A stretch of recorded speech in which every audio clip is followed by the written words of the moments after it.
मैं एक मुफक्किर को पढ़ रहा था, उसने ना एक बड़ी प्यारी बात लिखी।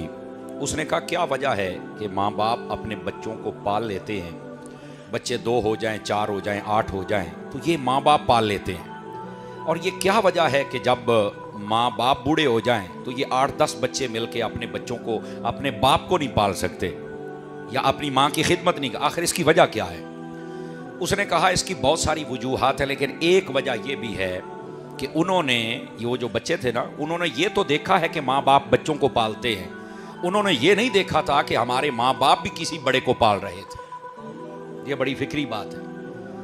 अगर हम बच्चों को पालते हैं तो देखने वाला कहता है बच्चों को पाल लेना चाहिए। अगर हम जितने ये बड़े बैठे हैं ना, ये सारे अपने माँ बाप को अपने पास रख के इनकी खिदमत करें ना, तो वो बच्चे ये भी देखेंगे कि जैसे छोटों को पाला और संभाला जाता है, वैसे बड़ों को भी पाला और संभाला जा सकता है।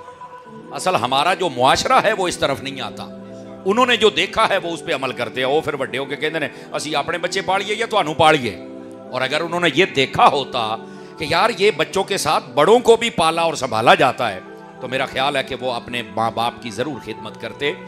इसी वास्ते नबी करीम सल्लल्लाहु अलैहि वसल्लम आपने फरमाया बर्रू आबाअकुम तबर्रू अबनाअकुम, फरमा लोगो अपने माँ बाप की इज्जत और एहतराम किया करो ताकि तुम्हारी औलाद तुम्हारी इज्जत और एहतराम करे। और ये समझे कि आपने कमेटी डालनी है, आज जितनी डालोगे आगे चल के निकल आएगी, और अगर नहीं डालेंगे तो फिर क्या रिजल्ट होगा वो आप सबके सामने है। नबी करीम अलैहि सलाम ने फरमाया इसी हदीस शरीफ में, फरमाया इफ़ू निसाअकुम ताइफा निसाउकुम, फरमाया अगर तुम चाहते हो कि तुम्हारी औरतें पाक दामन रहें तो फरमाया फिर लोगों की औरतों को पाक दामन रहने दो, फिर गलत मुंह ना मारो। फरमाया लोगों की औरतों को पाक दामन तुम रहने दो, अल्लाह तुम्हारी औरतों को भी पाक दामनी अता फरमा देगा। ये एक ऐसा नुक्ता है, अगर हमें समझ आ जाए तो हमारे मुआशरे की आधी से ज्यादा खराबियां दुरुस्त हो सकती हैं। अगर आप महसूस ना फरमाएं, थोड़ा आगे आ जाएंगे, मेहमान आ रहे हैं, अगर मेहरबानी फरमाएं, अगर थोड़ा शफकत कर दें, आगे आगे तशरीफ ले आएं, अल्लाह करीम आपको बरकत अता फरमा दे। जिस जिसके आगे जगह खाली हो वो आगे तशरीफ ले आए, ना खाली हो तो मसला नहीं है। दोस्ताने मुकर्रम, अब इसी हदीस शरीफ में एक तीसरी बात रहमत आलम सल्लल्लाहु अलैहि वसल्लम आपने इरशाद फरमाई, फरमाया कि जब तुम्हारे पास कोई मुआफ़ी की दरख्वास्त लेके आए तो उसे माफ़ कर दिया करो। हमारे यहाँ अमूमी तौर पर कहते हैं जनाब हम नहीं माफ़ करते, और आजकल ये सोशल मीडिया फेसबुक है तो इसके ऊपर ना एक बड़े अजीब व गरीब जुमले चलते हैं। तो कहते हैं माफ़ी होती है गलती की, ज़्यादती की नहीं होती। वो अल्लाह दिया बंदिया हर गलत चीज़ की माफ़ी होती है। समझ आ रही ना? आपने सुना होगा कि बाज़ लोग कहते हैं अब मेरे को नहीं गलत गाल बर्दाश्त होती। अल्लाह के बंदे गलत ही तो बर्दाश्त करनी है, सही तो सारे बर्दाश्त कर जाते हैं। ये तेरे को गलत नहीं होती तो फिर करना की है। तो हमें समझना चाहिए जो हमने अपने जुमले बनाए हुए ना वो हमारी जहनी सतह के मुताबिक और हमारे नफ्स की घड़ी घड़ाई दलीलें हैं हमारे सामने, जबकि कुरान व हदीस इसके अपोजिट बात हमसे करता है और हमें समझाता है कि तुमने किस चीज़ को बर्दाश्त करना है और किस को बर्दाश्त नहीं करना। अरे गलत है, मेरे को बर्दाश्त नहीं दी, गलत करेगा तो सबर वाला बनेगा ना। और अगर गलत को बर्दाश्त ही नहीं किया, अगर गलत बर्दाश्त नहीं होता तो मुझे आप बताइए फिर सही तो सारे ही सुन लेते हैं, तो फिर गलत कौन सुनेगा? और कौन सुन के बर्दाश्त करो और उसके बाद उसका जो असल हल है वो बताओ। और मैं यहां एक पार्टीशन कर दूं आपकी आसानी के लिए। अगर कोई बात गलत करता है तो इसकी 2 सूरतें होंगी। पहली सूरत यह है कि वो मुझे गलत कह रहा है, मेरी जात पे हमला कर रहा है, बाहर सूरत मुझे बर्दाश्त करना होगा। अब मैं जवाबी कार्रवाई या इंतकामी सूरत नहीं ले सकता। हाँ, अगर वो बात करने वाला, हमला करने वाला, वो मेरी वजह से शरीयत पे हमलावर हो रहा है, सहाबा पे हमलावर हो रहा है, अहले बैत पे हमलावर हो रहा है, नबी की सुन्नत पे हमलावर हो रहा है, तो फिर जबान ते जबान रही असी गिरेबान ची हाथ पावांगे। असल बात ये, हमें असल ना ताय्युन नहीं है कि किस बात पे हमने खड़े होना है, स्टैंड लेना, और किस बात पे हमने स्टैंड नहीं लेना। तो इस बात से हम सबको चाहिए कि हमें पता हो कि किस बात पर हमने जवाब देना और किस पर नहीं जवाब देना। याद रखिए रहमत आलम अलैहिस्सलाम की फरामीन बहुत एक लंबी फहरिस्त है, उसमें एक ये भी है, फरमाया जो अल्लाह की राह में खैरात करता है अल्लाह ताला उसका माल कभी कम नहीं होने देता है। ये याद रखिए। और इसी में एक बात ये भी इरशाद फरमाई, फरमाया जो लोगों को माफ कर देता है अल्लाह ताला उसकी इज्जत कभी कम नहीं होने देता है। तो जो आपकी जातियात पे हमला करे आप खामोश हो जाएं, खामोशी सबसे बड़ा जवाब है, ये याद रख लीजिए। और दिन 4 नहीं टप दे, सारा मसला सीधा हो जाता है। आपकी खामोशी अगले को मार भी डालती है और अल्लाह ताला आपकी इज्जत में भी बरकत अता फरमा देता है। हाँ, जब बोलना है तो फिर दीन के लिए बोलो जिदा बाबा रिजवी बोले। आप देखें वो चला गया है, आज भी लोग उसे याद कर रहे हैं। तो अर्ज करने का मकसद यह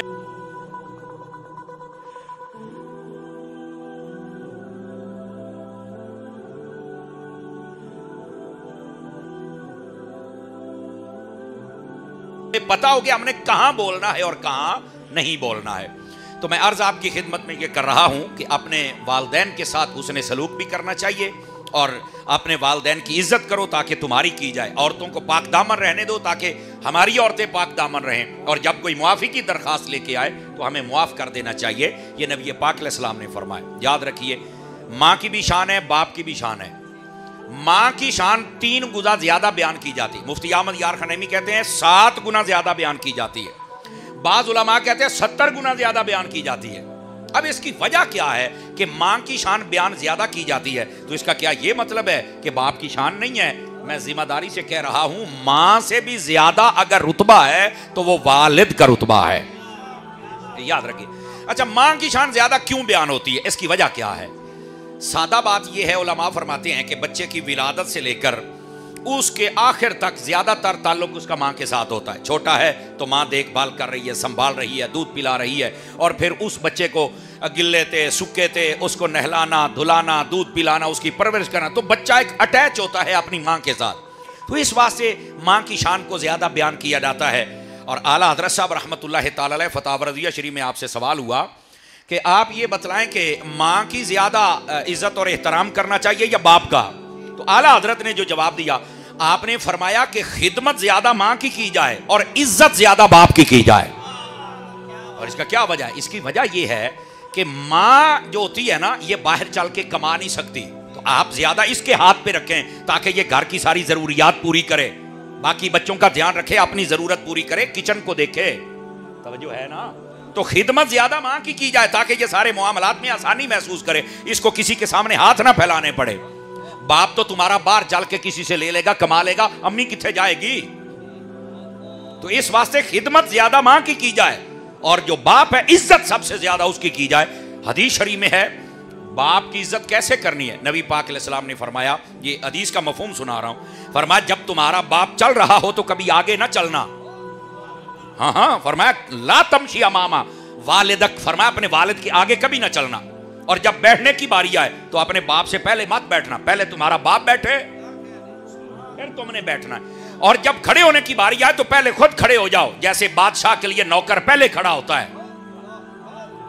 बाद में फरमाया कि पहले खड़े होके सारा माहौल देखो, उसके बाद तुम्हारा बाप खड़ा हो जाए। और उसके बाद तीसरी बात फरमाया, जब बात करने की बारी आए तो अपने बाप की बात को कभी टोक कर ऐना कहना अब्बा जी तानू नहीं पता तो मैं करना, अब्बे नू बड़ा सोहना पता जिन्हें तेरे वर्गा जम लिया है ना, ओनू बड़ा चंगी तरह पता भी मैं की करना है।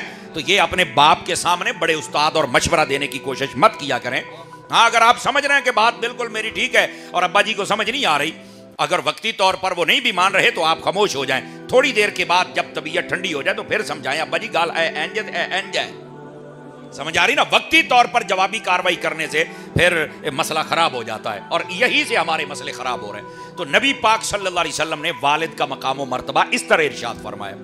बल्कि आका करीम अलैहि सलाम ने इरशाद फरमाया, लानत हो उस मर्द पर जो अपने बाप को गाली देता है। हाँ, ये रियाज़ुस सालिहीन में हदीस मौजूद है, वालिदैन वाले चैप्टर में। तो किसी ने पूछा, हुजूर कौन बदनसीब है जो अपने वालिद को गाली निकालेगा? तो नबी पाक ने फरमाया, उस पर भी लानत हो जो अपने बाप को गाली देता है। पहले है लानत डालता है, फिर है गाली, यानी अपने बाप को ना लानत कर सकते हो ना गाली दे सकते हो। तो कहा कि हुजूर कौन बदनसीब है जो ऐसा करेगा? तो रहमत आलम अलैहिस्सलाम ने फरमाया, अगर तुम किसी के बाप को गाली दो और वो हट के तुम्हारे बाप को गाली देगा कि नहीं देगा? कहा देगा। तो फरमाया अपने प्यो नू गाड़ के न कढ़ाइए। इसने ना किसी के बाप को गाली दो, ना कोई तुम्हारे बाप को गाली दे, ना किसी के बाप पर लानत करो, ना कोई तुम्हारे बाप पर लानत करे। तो इस वास्ते नबी पाक अलैहिस्सलाम ने इसका दरवाजा ही बंद कर दिया। तो इस वास्ते हम सबको चाहिए कि हम नबी पाक सल्लल्लाहु अलैहि वसल्लम की अहादीस की जानिब गौर करें, हमें समझ आए कि हमने मुआशरे में भी रहना है तो किस अंदाज के अंदर, ताकि वो जो तीर गया है ना वो दोबारा हमारे ऊपर हमला आवर ना हो। ठीक है? रहमत आलम सल्लल्लाहु अलैहि वसल्लम आपकी तालीमात के मुताबिक जो मां का रुतबा है वो बहुत ज्यादा है, लेकिन बाप का उससे भी ज्यादा है। तो आला हजरत साहब रहमतुल्लाह अलैह ने फरमाया, खिदमत मां की ज्यादा की जाए और इज्जत और एहतराम बाप का ज्यादा किया जाए। चूंकि खिदमत मां ने ही देखनी है और उसी ने ही उसको सर्फ और खर्च करना है, तो मां की ज्यादा की जाए। इज्जत और एहतराम जब आप करेंगे तो पूरा मोहल्ला, शहर और तुम्हारी बरादरी देखेगी। और हुण मां ने तो बाहर नहीं निकलना, अब्बे ने निकलना है। ते बाजार में भी अब्बे की इज्जत और एहतराम कर, मस्जिद में भी कर, बरादरी के सामने भी कर, ताकि उनको पता चले कि यह बच्चा है जो अपने बाप का इज्जत और एहतराम ऐसे करता है। अच्छा, इसका यह मतलब नहीं कि आप बाप को कुछ नहीं दे सकते। नबी पाक अलैहिस्सलाम तशरीफ फरमा थे तो एक शख्स आया, उसने कहा मेरा बच्चा है और वो अपनी चीजों से मुझे रोक रहा है, मना कर रहा है और मुझे तकलीफ हो रही है। तो आका करीम अलैहिस्सलाम ने उसे तलब फरमाया और फरमाया ये तेरा बाप है? कहा बिल्कुल। तो फरमाया चीजें क्यों नहीं देता, क्यों रोकता है? और आगे आका करीम अलैहिस्सलाम की मुबारक चश्माने करम से आंसू निकले और आपने फरमाया अंता व मालुका ले अबी का, फरमाया तू भी इसका है और तेरा माल भी इसका है। क्या मतलब? फरमाया जैसे तू इसका बेटा है तो तेरा सारा माल भी तेरे बाप की मिल्कियत में है। और याद रखो, बाप अपनी जरूरत के लिए जितना चाहे माल अपनी औलाद का ले सकता है और बगैर इजाजत के ले सकता है और कोई पूछ भी नहीं सकता है। समझ आ रही है? कोई नहीं आ रही? तो इस वास्ते हम तो अपने माँ बाप से छुपाते हैं, बस औकात अकाउंट बनवाते हैं, दसते ही नहीं अब्बे रुपए है किन्ने पैने बेच, किथे किथे प्लाट केड़ा केड़ा काम है अब्बे और पता ही कोई नहीं होता। हालांकि आपको फायदा ही होना है। कैसे? नबी पाक अलैहिस्सलाम ने इरशाद फरमाया सलासु दाअवातिन मुस्तजाब, फरमाया 3 दुआएं हैं जो कबूल ही कबूल है, ला युरद्दुहुन्ना, कभी वो रद्द नहीं होती, कबूल ही होती हैं। तो पूछा गया कौन कौन सी? फरमाया दाअवतुल मुसाफिर व दाअवतुल मजलूम व दाअवतुल वालिदे ले वालिदिही। फरमाया एक मुसाफिर की दुआ, जो शरी सफर 92 किलोमीटर या उससे जायद का सफर, ये शरी सफर होता है, इतने सफर पर निकले, रास्ते में दुआएं करता रहे तो अल्लाह उसकी दुआ कबूल फरमाता है। दूसरा बंदा मजलूम, जिस पर लोग जुल्म करें और फिर ये कहें कि मैं तेरा किते हाथ नहीं पहन देना, मैं तेरा काम नहीं, मैं तेनू इंजी जलील करांगा फलाना फलाना, ये मजलूम होता है कि जिस पर लोग ज्यादती और जुल्म करें और करने भी कुछ ना दें, अपने ताल्लुक वास्ते और पैसे की बुनियाद पे बदमाशियां करें। तो फरमाया ऐसा बंदा जब ऐदा कर छड़े ना तो अगले फिरौन दा कख नहीं बचदा। तो फरमाया मजलूम की बद्दुआ ये भी बड़ी जल्दी कबूल हो जाती है।